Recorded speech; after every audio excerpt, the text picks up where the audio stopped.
साल का बजट अब हमारे सामने है और इस बजट अनाउंसमेंट में एक इम्पॉर्टेंट अनाउंसमेंट ये है कि कैपिटल गेन टैक्सेस को इंक्रीज़ कर दिया गया है। कैपिटल गेन टैक्स हम कैपिटल असेट से होने वाले प्रॉफिट पर पे करते हैं। कैपिटल असेट्स जैसे ज़मीन, कोई residential building, trademark, copyright, intellectual property right, mutual funds या किसी कंपनी में शेयर्स, ये सारे कैपिटल असेट्स की एग्जांपल हैं।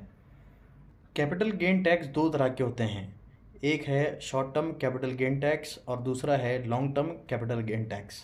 Short term capital gain tax हम तब पे करते हैं जब हमने किसी कैपिटल एसेट को 12 महीने या उससे कम वक्त में सेल कर दिया हो या ट्रांसफ़र कर दिया हो और उससे हमें प्रॉफिट हुआ हो। ये पहले 15% था, ये अब बढ़कर 20% हो चुका है।